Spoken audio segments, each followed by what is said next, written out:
Good Tuesday evening, Patriots. First time ever saying that. Welcome back to O'Connor's Right Stand. I'm your host, John O'Connor, software programmer by day, conservative truth seeker by night. Happy Thanksgiving, Patriots. I hope you are spending the holiday with the people you love, taking a moment to reflect on what you're grateful for, and yes, getting some football and turkey in there too. Quick note on the schedule. Yesterday's microphone issues on the Quick Strike podcast created a domino effect that pushed everything back. So this will be my only Right Stand episode this week. After the pace I've been keeping for the last 6 months, I'm looking forward to some genuine rest and relaxation with my fiance over the holiday. I'll see you back here Tuesday for our next deep dive. But tonight, we are talking about one of the most dramatic political realignments in modern American history. For generations, Jewish Americans and the Democratic Party were inseparable. Jews voted Democrats at rates approaching 80 and 90%. The relationship seemed permanent, unbreakable, like it was written into the DNA of both communities. And then something changed. Today, we are 3 years removed from October 7th, 2023. The day Hamas terrorists launched the deadliest attack on Jews since the Holocaust. And in those 3 years, we've watched the Democratic Party systemically abandon its Jewish base.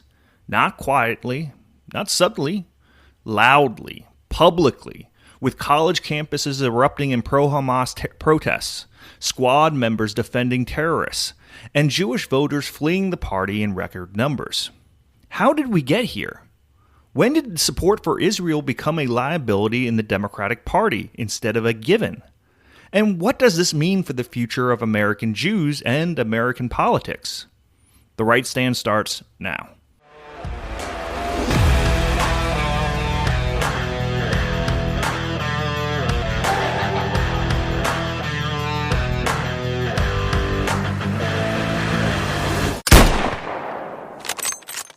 Let's start with the history, because you need to understand just how dramatic this shift really is. For most of the 20th century, American Jews were the Democratic Party's most reliable voting bloc. In 1944, Franklin Roosevelt won 90% of the Jewish vote. In 1960, John F. Kennedy stood before the Zionist Organization of America and declared that friendship for Israel is not a partisan matter, it is a national commitment. That wasn't just a nice speech. Kennedy meant it, and for decades, both parties backed that commitment. Jews supported Democrats for multiple reasons. There was the New Deal coalition that brought together urban ethnics, labor unions, and minorities. There was the Democratic Party's stance on civil rights and social justice. As for Israel, that wasn't a factor in choosing parties. Both Republicans and Democrats competed to prove who was more pro-Israel. Support for the Jewish state was a given on both sides. Rita Hauser, a Nixon campaign director in New York in 1972, said it perfectly. As an issue, Israel is primordial. That's how central Israel was to Jewish identity and Jewish politics. Now, fast forward to today. In 2024, Jewish support for the Democratic presidential candidate dropped between 4 and 11 points compared to 2020 across multiple polls. Donald Trump received his highest share of the Jewish vote of any Republican since Ronald Reagan. And here's what really tells the story. Only 34% of Jewish voters now report exclusively voting Democrat. Think about that. 2/3 of Jewish voters are either voting Republican or splitting their votes between parties. The alliance that defined American politics for 80 years is collapsing before our eyes. So what happened? When did this shift begin? Well, you can point to 2019 as the inflection point. That's when the squad arrived in Congress. Alexandria Ocasio-Cortez from New York, Ilhan Omar from Minnesota, Rashida Tlaib from Michigan, and Ayanna Pressley from Massachusetts. These weren't your typical Democrats. They were self-described democratic socialists. They were young, media savvy, and they brought with them a completely different worldview on Israel. Rashida Tlaib became the face of anti-Israel sentiment in Congress. She's Palestinian American, and she didn't hide her views. In May 2023, Tlaib hosted a congressional event to mark the Palestinian Nakba, or catastrophe, referring to Israel's creation as a catastrophe. Let that sink in. A member of Congress hosted an event mourning the establishment of the Jewish state. Tlaib attended art shows featuring work calling for Israel's destruction and promoting Palestinian terrorists. She repeatedly used the phrase, "From the river to the sea, Palestine will be free," which is code for eradicating Israel entirely.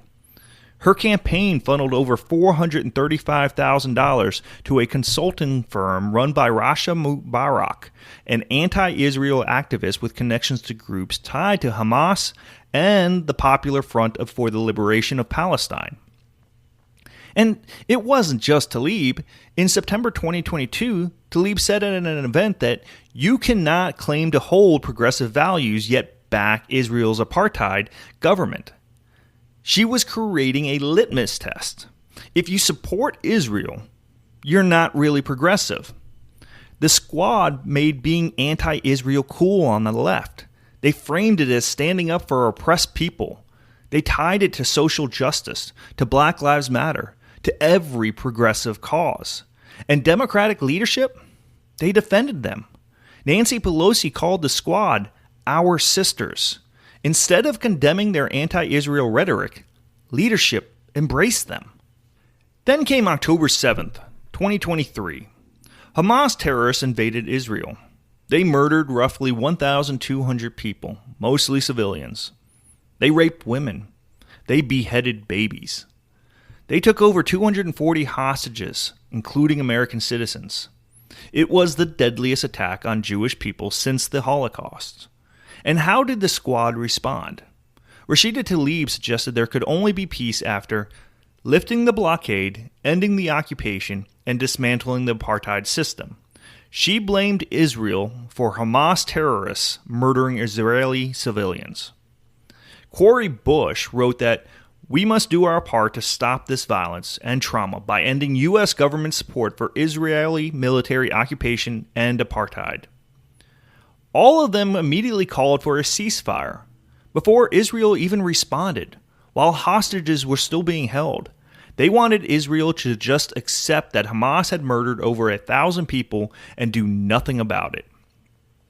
Tlaib and Cori spoke at pro-Hamas rallies outside the Capitol, the same types of rallies where protesters chanted, "We are Hamas," and then threatened Jewish students. When reports came out about Hamas using rape as a weapon of war, AOC and Cori attacked the AIPAC, the pro-Israeli group.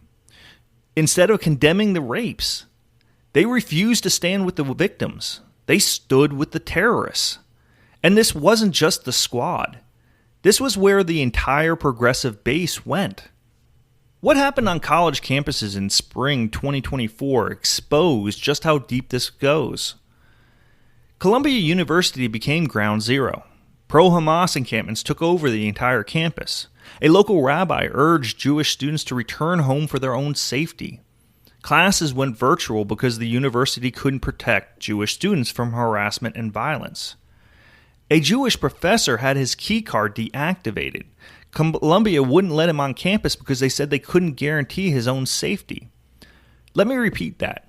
A Jewish professor was banned from his own campus because pro-Hamas protesters made it too dangerous for him.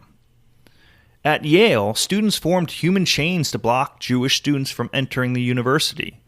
One Jewish Yale student was stabbed in the eye with a flagpole by anti-Israel radicals. At Columbia, protesters told Jewish students, "Remember the 7th of October. That will happen not one more time, not 5 more times, but 10,000 more times." They were threatening to murder Jewish students and celebrating October 7th. This wasn't just a few crazy students, patriots. A major report found CCP-linked influence behind the anti-Israel protests. This was organized, funded, and designed to destabilize America. And where were the Democrats? Harvard's own task force found that faculty were afraid to vote for hiring Zionist or Israeli candidates. Instructors canceled classes so students could attend pro-Palestinian protests and then held office hours at the encampments. The institutions had been captured by the anti-Israel left. Let me show you what this did to Democratic support among all Americans, not just Jews. In 2022, 63% of Democrats viewed Israel favorably. By 2025, well, that number had collapsed to just 33%, a 30-point drop in just 3 years.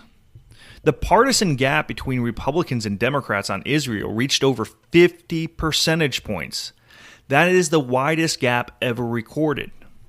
84% of Americans favored an immediate ceasefire, meaning they wanted Israel to stop defending itself before Hamas is defeated.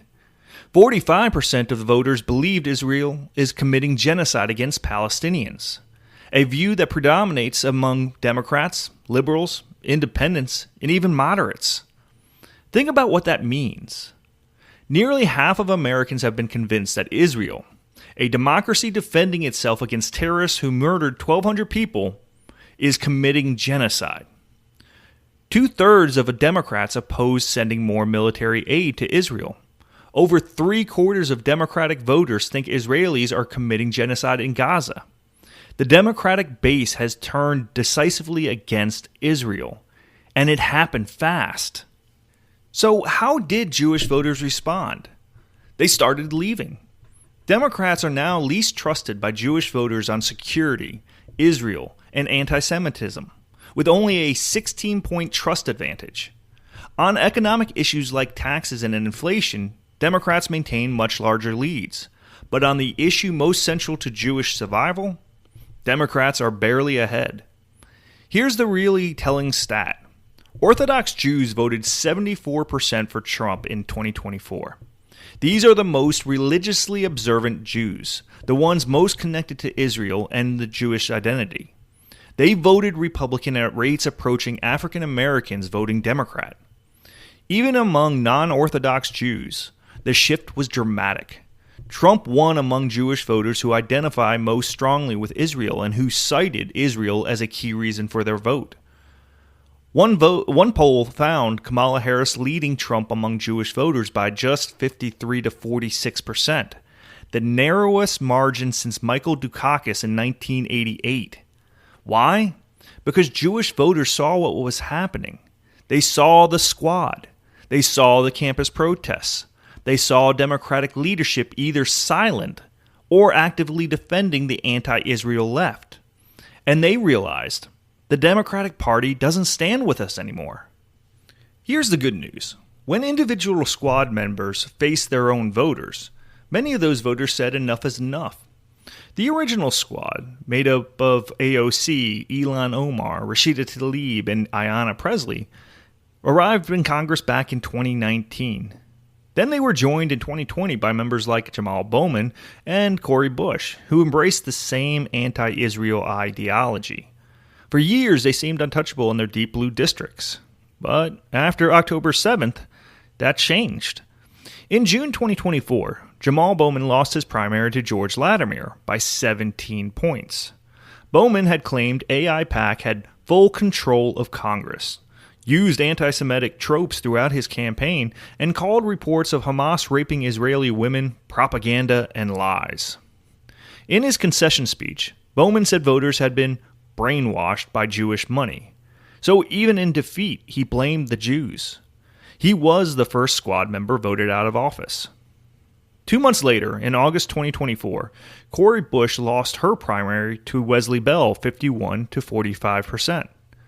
Bush had been just as anti-Israel as Bowman, calling for ceasefires, accusing Israel of genocide, and standing with pro-Hamas protesters. Both races saw massive spending from pro-Israel groups like AIPAC, and progressives screamed about it. AOC claimed $20 million in big money from a Republican-financed organization defeated Bowman. But here's what they won't admit. Bowman received substantial amounts of money too, almost all from outside his district, while most of Latimer's came from within the district. His own constituents rejected him.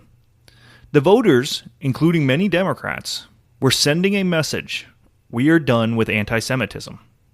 So let me explain why this happened, because it's not just about Israel. The progressive left has adopted an ideology called intersectionality. It's the idea that all oppression is connected. So, if you fight racism, you must also fight colonialism, capitalism, transphobia, Islamophobia. Everything's linked. In this worldview, Israel is automatically cast as the oppressor. Why? Because Israelis are seen as white Europeans who colonized brown Palestinians. It doesn't matter that half of Israeli Jews are from the Middle East and North Africa. It doesn't matter that Jews are indigenous to that land. It doesn't matter that Israel is the only democracy in the region. In progressive ideology, Israel is a settler colonial state that must be dismantled. As one former DEI administrator explained, DEI is built on the unshakable belief that the world is divided into two groups of people, the oppressors and the oppressed. In that framework, Jews are oppressors and Israel is a genocidal settler colonialist state. This is what's taught on college campuses. This is what drives the squad. This is why progressives can't condemn Hamas, because in their worldview, Hamas represents the oppressed fighting back against their oppressors. It's all garbage, patriots.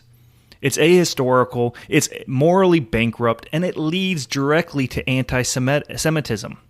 But it's become the dominant ideology on the left. So who's behind this shift? Well, let me connect the dots.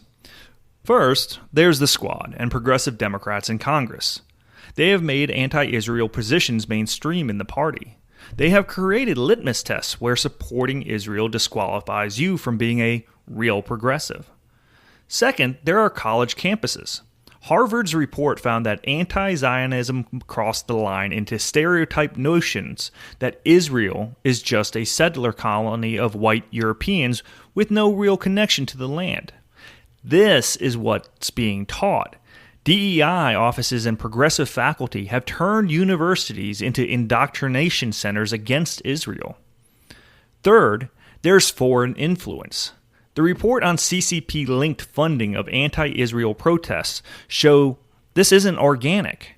China and other adversaries are funding these movements because they know it destabilizes America and weakens our closest Middle East ally. Fourth, there's the progressive activist base. Organizations like If Not Now, or Jewish Voice for Peace and Students for Justice in Palestine have pushed the Democrat Party left on Israel for years. They have organized the protests, trained the activists, and created the infrastructure. And finally, there's the broader cultural shift. Young Democrats overwhelmingly oppose Israel.